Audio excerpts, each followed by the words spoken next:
Hey, jeder kennt ihn, nicht alle haben ihn, nicht alle brauchen ihn, manche wollen ihn, und zwar den Tuning-Bogen.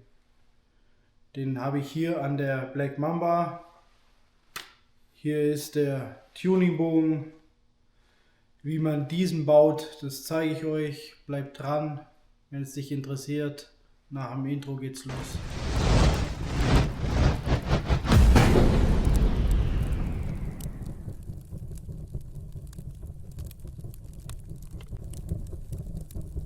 Willkommen zurück bei Sportsman Target, den Kanal, wenn es um Tuning oder Modifikation oder sonstige Themen geht. Ich muss mich leider ein bisschen entschuldigen. Erstens habe ich eine neue Kamera gekauft. Ich weiß nicht, ob es funktioniert jetzt mit dem Mikro. Und zweitens bin ich noch erkältet. Vielleicht hört man es. Nase ist noch dicht ein bisschen. Deswegen entschuldigt mich. Ja, heute zeige ich euch, wie man einen Tuningbogen baut. Ich habe den hier an meiner Badass Black Mamba, die mittlerweile wahrscheinlich jeder kennt, der auf dem Kanal ist. Ich zeige euch nochmal kleine Details von dem süßen Stück. Also wie gesagt, das ist Grundkörper von der Alligator 2, aber um das geht es nicht, es geht um den Tuningbogen. Dann lege ich das mal auf die Seite. So, was brauchen wir dafür? Was brauchen wir dafür? Ganz wichtig, kleines Taschenmesser. Natürlich 2 Bögen. Da ist schon mal die Frage, welche Bögen benutzt man dafür? Original nehme ich 2x80er von der Horizon Redback. Das sind die besten Bögen, so finde ich, wo man so zusammen machen kann.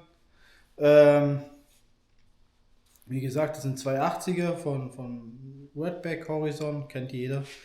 Ich habe hier jetzt Alligator, weil ich schon jetzt 2 Alligatoren gekauft habe, und da bleiben natürlich auch die Bögen übrig. Ich habe meinem Neffen dieses Teil auch schon gemacht mit den 2 Alligatorbögen, und das war ganz gut eigentlich. Also die haben richtig Dampf gehabt. Genau. Wie gesagt, ich mache den mit 2 Alligatorbögen. Messer, Alligatorbögen, natürlich Sehne, Endkappen. Ganz wichtig hier Schrumpfschlauch. Das ist ein Schrumpfschlauch. Der Hersteller ist Hellermann Titan Tyton. Also wie gesagt, ich habe das Teil extra, als ich in Deutschland war, habe ich das Teil extra gekauft im Bauhaus, dass auch der Großteil denselben kaufen kann bei der, das ist bei der Elektroabteilung. Das ist ein dickerer Schrumpfschlauch. Wenn man da drin, man fühlt es auch, kleine Rillen, da ist Kleber drin. Das heißt, wenn ich den später erhitze, dann zieht er sich zusammen und innen drin kommt der Kleber raus. Und das ist genau das, was ich gerne benutze, weil es einfach sicherer ist. Alles andere ist einfach nur Schwachsinn. Manche wickeln das mit dem Garn, finde ich persönlich zu gefährlich, bringt eigentlich auch gar nichts. Warum, wieso, das erkläre ich euch nachher auch. Wie gesagt, hier, wenn man es lesen kann, Hellmann, Tyton, was ist das?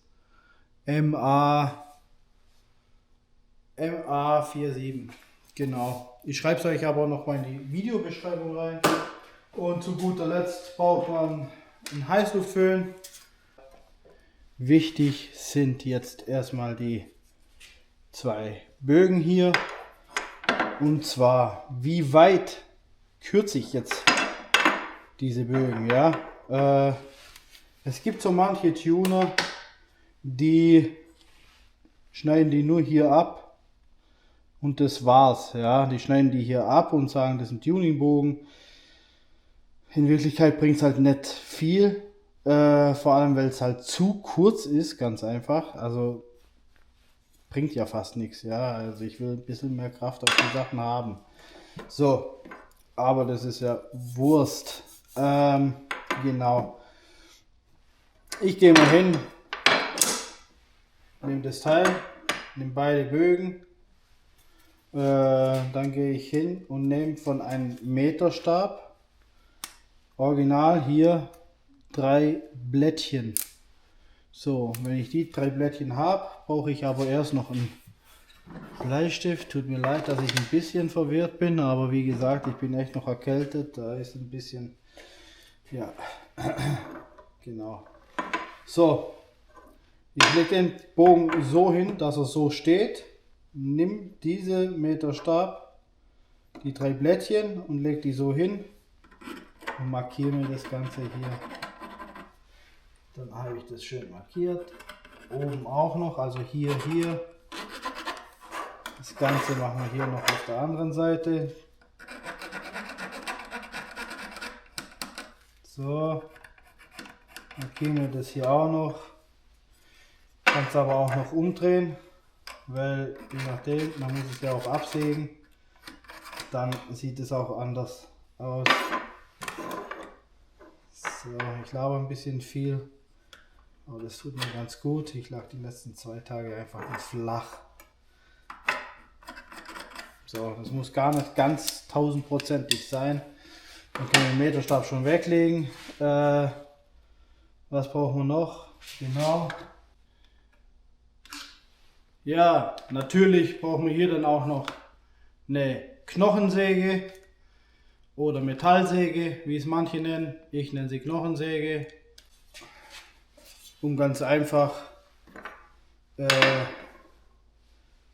diese Bögen sauber abzuschneiden, ohne große Fasern oder sowas zu zerstören.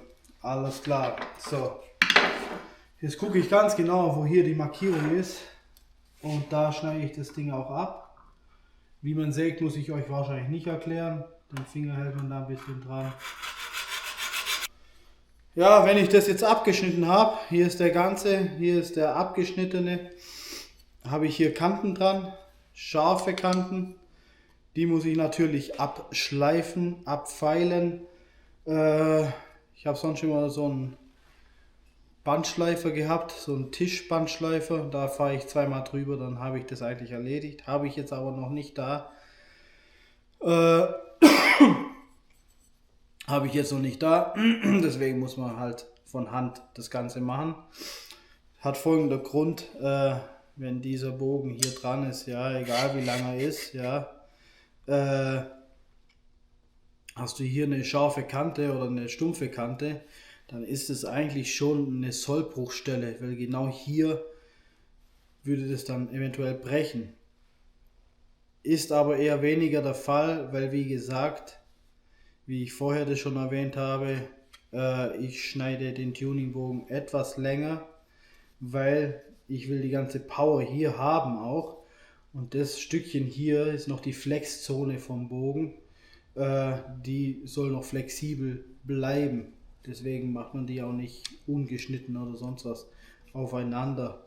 Ich habe sie auf die Länge abgeschnitten, damit nachher die Sehne hier diesen hinteren Bogen nicht berührt.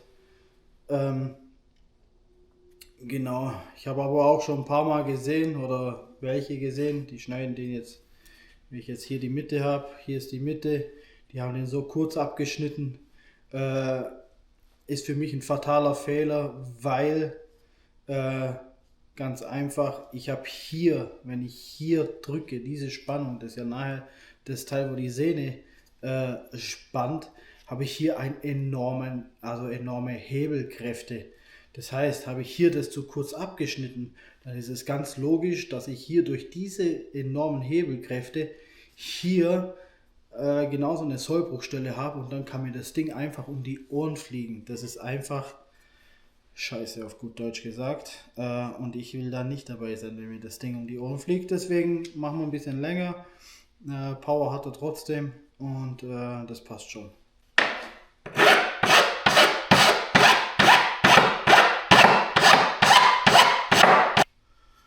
Ja, habe ich hier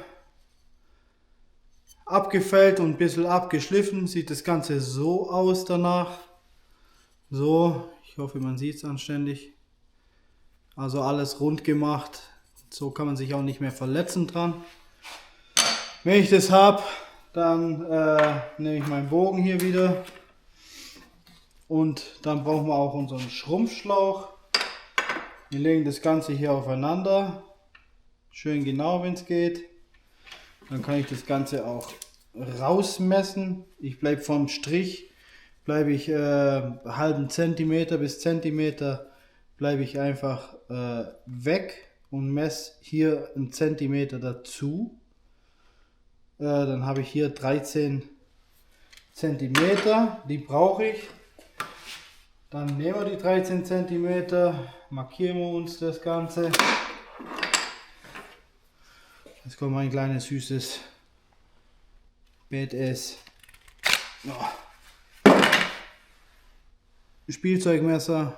Alle die Messerliebhaber. Das hat mir übrigens mal ein Kunde gemacht. Genau, ich habe dem einen Gefallen getan und dafür hat er mir das Messer geschenkt. So, ist auch scharf genug, wie man sieht. Und das ist wirklich robust, das Zeug. Also von dem her, kann man auf der falschen Seite stehen, Mann. Von dem her ist das eine coole Sache. So, dann schlitzen wir hier an. Zack, zack. Immer zack sagen bei solchen Sachen. Das ist ganz wichtig, zack zu sagen, weil das ist, ohne das funktioniert es nicht. Genau. Wir können das eigentlich schon auf Seite legen. Oh, das Ding ist mir runtergeflogen. Und dann können wir die Sache eigentlich schon zusammenschrumpfen. Und dann ist es der Tuningbogen eigentlich schon fertig. Also, ich habe jetzt hier meine zwei abgeschnittenen Schrumpfschläuche, meinen ganzen Bogen, meinen hinteren Bogen. Wichtig ist beim Tuningbogen, der unterstützende Bogen, also der abgeschnittene, kommt hinter den Hauptbogen. Also, dann gehe ich hier drauf. Ich kann noch kurz messen, den Durchmesser. Ich weiß nicht, ob das dran steht nochmal. Aber man sieht, man kann den Daumen reinstecken. Da gibt es, glaube ich, nur 3 verschiedene Größen oder so, was ich jetzt gesehen habe. Es ist 25 mm Durchmesser, Innendurchmesser. Falls das jemand wissen will. So, dann drücke ich den hier drauf und der liegt dann schon. Ist schon drauf. Der andere nehme ich auch gleich. Ist auch drauf. Den kann ich noch weiter vorziehen. Oder den kann man auch noch abmachen besser. Weil wir erhitzen den und wenn man dann da dran kommt, dann schrumpft er mit und das ist doof. So, ich habe hier Zwingen. Ihr könnt nehmen, was ihr wollt. Schraubzwinge, Kabelbinder. Hauptsache, ihr habt das Ding ein bisschen zusammen gemacht. Und dann klemme ich das Teil stramm fest zusammen. So, und dann gehe ich mit der Hitze hin. Keine Sorge, das Ding braucht eine Weile, bis es schrumpft. Es ist auch wirklich heiß, dick meine ich. Dann sieht man hier schon, fängt er an. Dann habt ihr jetzt das Ganze schön verschrumpft. Mir ist hier nur ein bisschen gerissen jetzt. Aber ist nicht weiter tragisch. Es ist nur ein Beispiel, euch das Ganze zu zeigen. Ich bin hier einfach viel zu lange drauf geblieben. Dann hat sich es jetzt aufgemacht. Aber wie gesagt, das ist nicht schlimm. Das ist nur zum Zeigen. Auch mir passieren mal Fehler. Das ist gar kein Problem.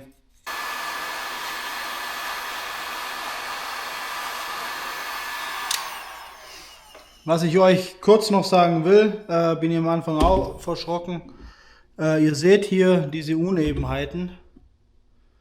Da braucht ihr gar keine Angst haben. Da müsst ihr einfach ein bisschen länger dranbleiben, aber nie auf einer Stelle und ein bisschen näher und dann zieht sich das nach der Zeit, zieht sich das zusammen.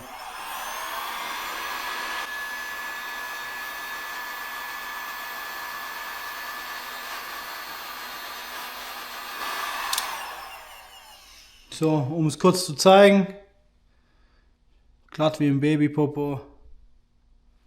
Sehr schön. Ja, das Ganze muss jetzt noch ein bisschen abkühlen. Es ist doch noch sehr, sehr warm. Wie gesagt, das hier war mein Fehler, war ein bisschen zu lang dran. Ist aber nur ein Schönheitsfehler, ist nicht weiter tragisch. Aber ich will euch zeigen, hier, das sieht gut aus. Nachher schneiden wir hier entlang noch schön ab, damit es sauber aussieht und auch auf der richtigen Länge ist. Und dann sieht es sauber aus. So, warum habe ich jetzt den Schrumpfschlauch gewählt? Das hat viele auch Sicherheitsgründe. Ja. Erstens, diese zwei Bögen, die müssen ineinander noch arbeiten. Sprich, zwischen den zwei Bögen sollte nicht geklebt sein oder doppelseitiges Klebeband oder. Ihr habt es gesehen, ich habe nichts zwischen rein gemacht. Hat diese Gründe, und zwar, wenn der äußere Bogen sich biegt, dann biegt der sich anders als der untere, ja. Also der untere biegt in dem Fall etwas weniger als der Hauptbogen und somit müssen die zwei ineinander noch arbeiten können. Deswegen habe ich auch einen Schrumpfschlauch, der ist soweit flexibel, dass es hier auch gegeben ist. Warum nutze ich noch einen Schrumpfschlauch und wickel das Ganze nicht? Und zwar, man hat ganz einfache Druck- und Zugkräfte. Wer vom Bau kommt oder Architektur, dem ist klar, was ich meine mit der Stahlbewehrung. Da ist es nämlich genau dasselbe. Aber es ist auch eigentlich ziemlich logisch, das nachzuvollziehen. Und zwar, wenn ich den jetzt biege, also wenn ich den jetzt rein biege, ja, dann habe ich hier unten habe ich Zugkräfte, weil ich biege den ja, dann zieht es das ja sozusagen unten auseinander, ja. Dadurch, dass ich das nach oben biege, habe ich hier dann Druckkräfte. Also ich habe hier Zugkräfte und hier Druckkräfte. Und das Ganze trotzdem stabil zusammenzuhalten, habe ich den Schrumpfschlauch genommen. Wenn ich jetzt hier Wickelgarn habe, innen drin verklebt habe, das ist alles Mist, weil dieser Wickelgarn in diese Richtung bringt mir in dem Fall gar nichts, weil wenn ich das biege, ich gucke mal, ob ich noch eine Zeichnung habe oder eine Skizze oder ich mache euch eine Skizze und blende sie euch hier oder so oder dort irgendwo mal kurz ein, damit ihr das versteht, was ich meine. Ich habe hier den Garn, ja, wo drumherum gewickelt wird und das bringt mir in dem Fall die Zugkräfte, die Zugkräfte, die hier von hier nach hier gehen und die Druckkräfte, die von hier nach hier gehen, bringen diese Teile in dem Fall gar nichts. Deswegen brauche ich hier was, wo stabilisiert, ganz einfach. Genau, das ist halt nochmal ein kleiner Sicherheitsaspekt, warum der Schrumpfschlauch noch da ist. Ist mir noch nie passiert und ich habe auch noch keinen, dem es passiert ist. Wenn der aus irgendwelchen Gründen brechen würde, ist hier immer noch der Schrumpfschlauch und hält das Ganze. Ja, das ist wie als ob man ein kleines Fläschchen oder ein Gläschen in den Luftballon reinmacht, den zerdeppert, dann fliegen keine Scherben raus, weil der Luftballon hält die ganze Ding. Habe ich da aber gar nichts und mir fliegt das Ding um die Ohren, dann fliegen da die Splitter und ich habe keinen Bock, so einen scheiß Splitter von so einem Teil aus dem Auge rauszuholen. Definitiv nicht. Ja, hier noch ein paar Wörter zum Schluss, bevor ich euch den Test zeigen werde. Als ich damals die Alligator zerlegt habe und komplett zur Black Mamba umgebaut habe, habe ich auch gesagt, ich baue mir auch meinen eigenen Tuningbogen. Damals gab es den 150er noch gar nicht und somit habe ich halt anständig Power und ja, muss mir keinen kaufen,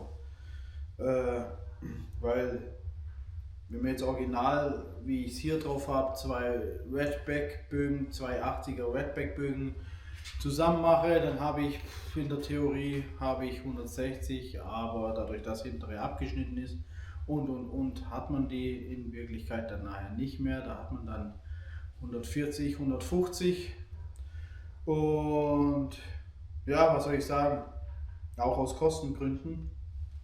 Was kostet der Redback? Der Redback kostet 30 oder 20 Euro mittlerweile. Den brauche ich zweimal plus 10 Euro Schrumpfschlauch und schon habe ich meinen Tuningbogen zusammen. Da sind wir bei 60, ungefähr 50, 60 Euro und ja, für das hat man einen deftigen Bogen. Genauso mit den Alligatorbögen, die wir hier gemacht hatten. Alligatorbogen kostet glaube ich 15 Euro, sind wir bei 30 Euro plus Schrumpfschlauch sind wir bei 40 Euro. Also, und der ist ratzfatz, sind die Dinger zusammengebaut. Meine Meinung aber trotzdem ist, wenn ich jetzt nicht über 150 LBS gehen möchte, würde ich mir glaube ich einfach ein fertigen 150er Bogen kaufen, ganz einfach. Das ist, ja, da würde ich mir das gar nicht mehr, ja, außer man steht auf dem Bette-Style, dann auf jeden Fall. Oder man will 160 Pfund, dann nimmt man einfach zwei 90er Bögen von Steamboat oder Gogun oder andere, wo es anbieten. So kann man sich das zusammenbauen. Wichtig ist nur, was ich nochmal ganz wichtig sagen muss, immer selbe Bögen nehmen. Also immer. 280er, 290er, 255er, 235er, was auch immer, ja. Immer zwei gleiche Bögen. So 250er würde ich glaube nicht empfehlen. Ich glaube, da wäre ich selber sehr, sehr vorsichtig, wo wir dann auch zum nächsten Punkt kommen.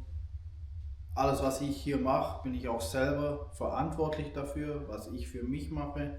Was ihr da draußen macht, seid ihr verantwortlich. Nicht, dass ihr nachher sagt, hey, dieser Bengel aus YouTube oder von YouTube erzählt mir hier dies und das, jetzt ist mir das Ding kaputt gegangen oder ich habe mich geschnitten, weil ich es nicht abgeschliffen habe oder keine Ahnung was. Nee, ich bin nicht für euch verantwortlich, ihr seid erwachsene Menschen.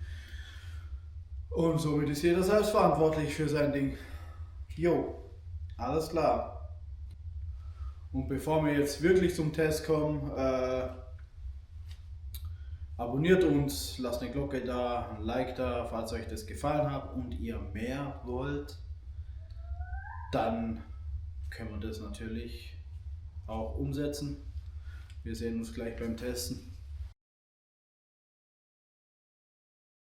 Ja, testen werden wir mit 3 schweren Botkins, dann hat man immer 3 Ergebnisse. Zuerst werde ich das mit AR6 machen, mit einem 90er Bogen, damit man einfach auch die Unterschiede sieht. Jo, schwere Botkin haben 14 Gramm und ja, das testen wir jetzt einfach. Ja, ich zeige es euch jetzt hier mit meiner AR6 und dem Pro-Bogen und schwere Botkins. Hier ist mein Messgerät, hier ist die App dazu. Ich habe schon 2-3 Mal geschossen. Jürgen ist auch am Start. Der kontrolliert das Ganze, dass ich keine Faxen mache. Und ja, dann testen wir mal. Schuss 1, 49, 3, 49, 9, 49, 9 Meter pro Sekunde sind das. Kann man auch noch umrechnen auf Feet per Second. Und ja, dann kommen wir zum nächsten Test. So, jetzt haben wir hier wieder die AR6, aber mit unserem gebauten Tuningbogen. Hier der kleine Beweis, hier ist die unschöne Stelle, wie ihr im Video gesehen habt. Mit schweren Botkins, 14 Gramm, wie vorher auch. Boah, Der lässt sich schon ein bisschen schwerer spannen. So. Erster Schuss 66,2.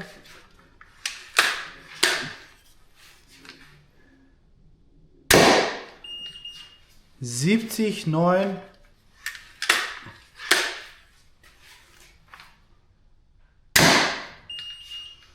95,9. Ihr seht kleine minimale Schwankungen drin, aber doch richtig Power. Das höchste war 70,9. Das ist schon heftig. Das ist schon heftig. Wir können es jetzt nochmal mit den Redback Bogen probieren. Jetzt machen wir das Ganze nochmal mit meinem Urgestein.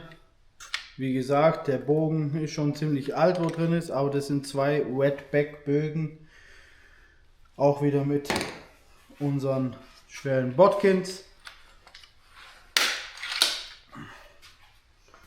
Vielleicht sehen wir ja einen Unterschied. Aber ihr seht, die zwei Alligatorbögen waren jetzt auch nicht schlecht.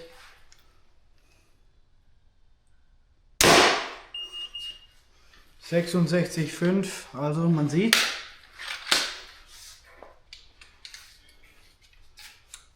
da habe ich vielleicht zwei gute Alligatorbögen erwischt.